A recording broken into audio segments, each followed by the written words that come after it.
boys and girls, it's the Mr. Spliff Show. Yay! That's right. I've got my own YouTube show. And for my first episode, I'm going to be talking about something that's even more controversial than me being on your television or your computer. And that is why and how the world would be a better place if cocaine was legalized. Personally, I don't like the stuff, never used the stuff, and I think anybody that uses it is an idiot because it makes them dehydrated, aggravated, and very temperamental. And I think them all ones, if they do it, it's easy to go, it's easy to OD on, and it's mixed with bloody urine and bleach before it's even finished its first process and being cut, and it's only 40% pure after that, and it's dead leaves. Personally, I prefer the living stuff.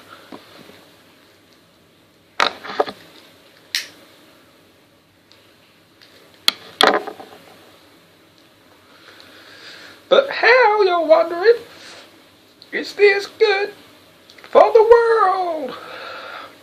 Well, let me take you through a trip around the world and tell you about the business of cocaine.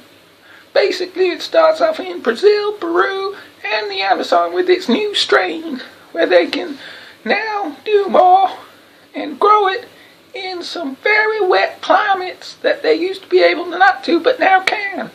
When you go to these places which are selling which grow cocaine and sell it for a measly price, you will see that the people there have electricity, internet, fridges, freezers, and everything else that they could possibly need or want. And the people next to them are still living in a mud hut with no tin roof, no bricks, just cold air coming in.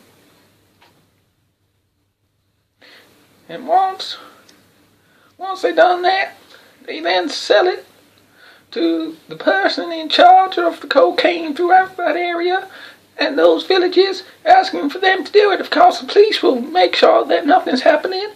They will send in their helicopter and send in their troops and rip it up by the roots just before it's about to flower.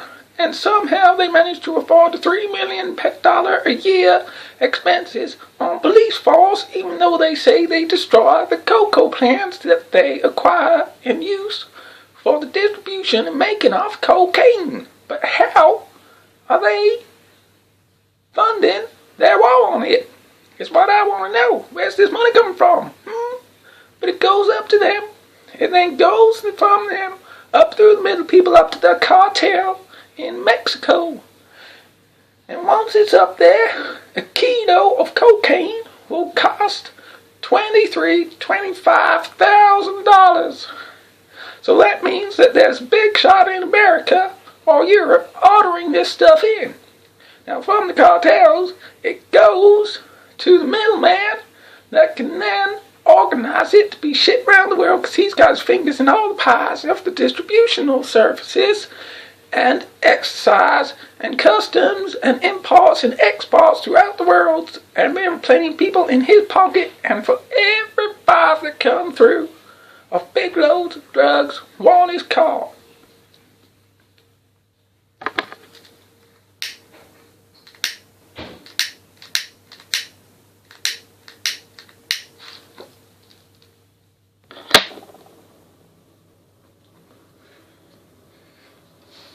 And then, once it goes into America, into the big hands, 5 middlemen through the borderline of Mexico, it goes up through San Francisco, up to New York, Chicago, and so on and so forth, where it is then distributed to the lower man, which then distributes to all the people throughout a certain state.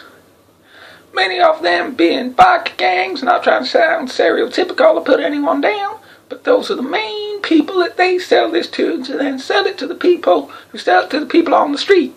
So there's loads of middlemen, but each kilo costs 23 to 25,000 pounds, and an ounce will cost a tenner, and that's what people on the street are buying. And they don't know what's in it.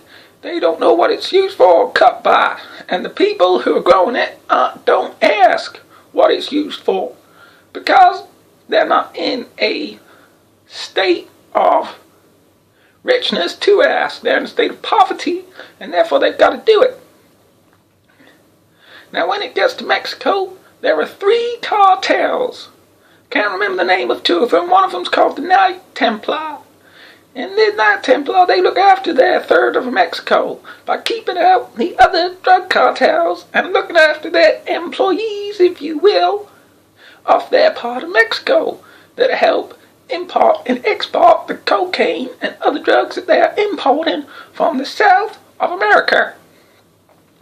The other drug cartel develops weapons.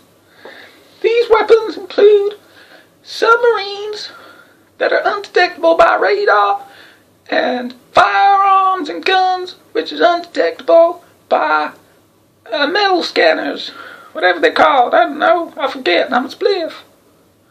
But yeah, it goes up to them, and the other cartel, they're the run of the litter, and they have to go into trafficking with people, kidnapping, murders, and extortion. And they also go to Russia. And if the run of the litter is sending it to Russia, the Russian people are the run of the litter, and they go into trafficking, exporting, and bribing, blackmail, killing, just like they do. So therefore, if heroin was legalized, and it could only be, and the cocoa plants could only come from the South of America to make it proper, there would have to be ways of making sure that these people are doing it right, making new education and new purposes and new jobs for all these people, freeing up time and money from the police people that raid and stop these vast areas in Brazil, Peru, and the Amazon. I don't know what's going on with my voice. I'm high 'cause I'm a spliff. And it would also stop the policemen in Mexico going after the cartels. Meaning that a lot less needless violence on people would stop. The same in Russia for the people that get it from the run of the litter. And obviously more jobs are opened up for the people that work in the sciences and make sure that the cocaine that comes in and out of the country is high grade and not mixed with rubbish like silicone, which you do not want in your system.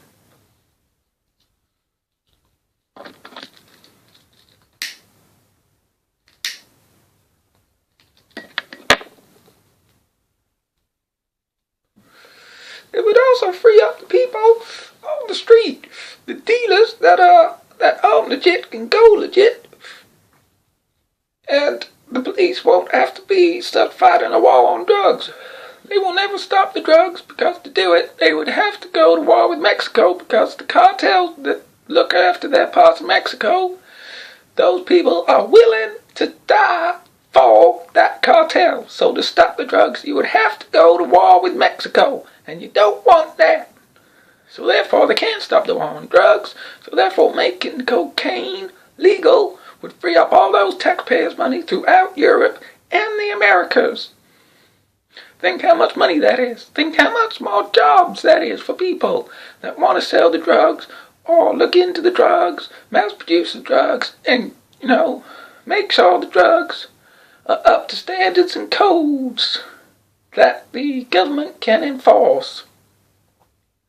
So that is why legalizing cocaine is good for the world, because they will never find that big upshot man that asks for 20 to 30 kilos at $23,000 to $25,000 a kilo to be imported and exported from Mexico, giving the money to the cartels that don't have to pay taxes and don't have to give any of their money to the government.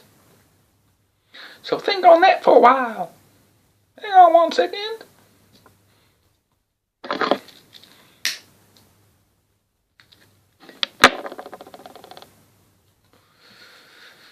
Alright, I'm back. But yeah, if you want to look into it more, there's plenty of documentaries on YouTube about cocaine and its use. Look up some Stacey Dooley or some Ross Kemp or some Drug Inc. documentaries. They kick ass. Yeah, they do. And until next time, when we talk about another drug, probably heroin, another dirty-ass drug, using needles in your arms, getting tracks. You don't want that. No, you don't. But this has been the Mr. Spliff Show. Yay!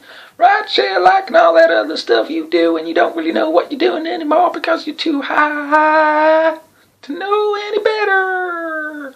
Until next time, boys and girls, bye.